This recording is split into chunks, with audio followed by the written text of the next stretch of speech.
Good morning, good afternoon, and good evening, as we have attendees from all over the world. On behalf of the Digital Agri Hub, welcome to the first event of the webinar series on investing in digital agriculture.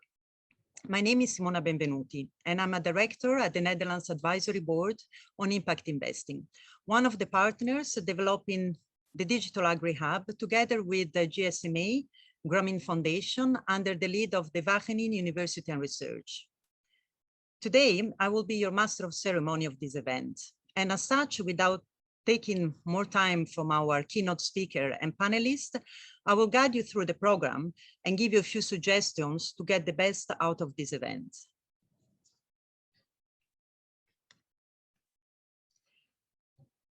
So in a few minutes, we will listen to Dan Hagland from the UK Foreign Commonwealth and Development Office, one of the organizations that have taken the initiative to create the Digital Agri Hub. Then we will have the first panel on unlocking greater private capital investment in digital agriculture in low and middle income countries. After that, we will come back to the lobby and you will be able to choose one of the two breakout sessions.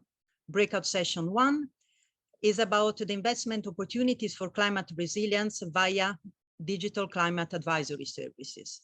Breakout 2 is about investing in smart farming. Once the breakouts are finished, we will join back into the plenary session for the closing remarks.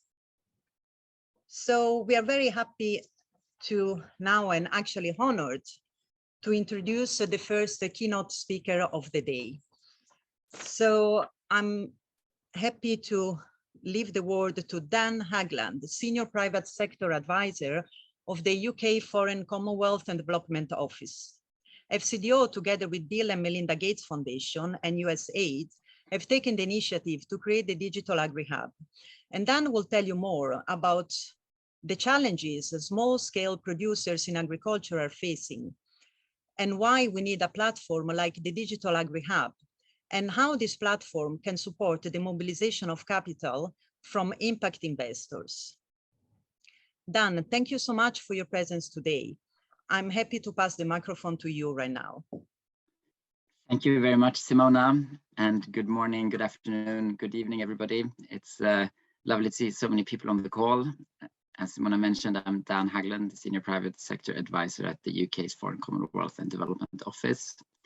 And yeah, just wanted to really kick us off with a few introductory remarks for this session, which promises to be a really exciting one. So as many of you will know on this call, the world's 500 million smallholder farmers and small-scale producers are really critical to food and nutrition security for billions of people globally. And indeed, in most low and middle-income countries, agriculture is the largest employer and source of incomes and livelihoods for people.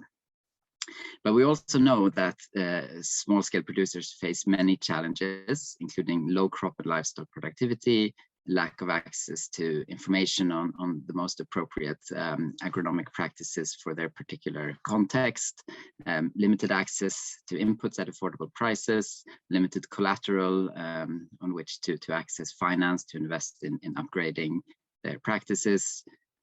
They're often not connected to markets, which leads to high post-harvest loss.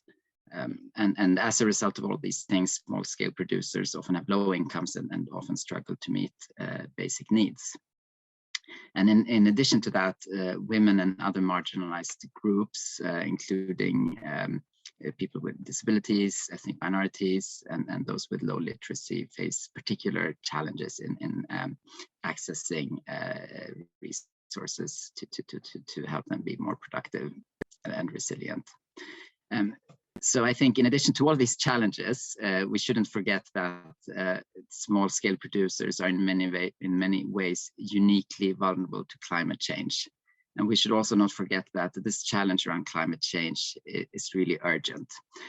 Before today's call, I was just catching up on some of the recent research, and just a few months ago, new research has come out actually predicting that crop yields for wheat and maize could fall by around 20% each by 2030, which is, of course, really just around the corner. I think at the same time, the rapid advancements in digital technology and innovation holds a lot of promise for accelerating progress and dealing with these challenges, both in terms of new technologies, sensors and satellites and so on, but also new ways and innovative approaches of doing things and delivering technologies that we already have and that we know work, such as drought resilient crop varieties.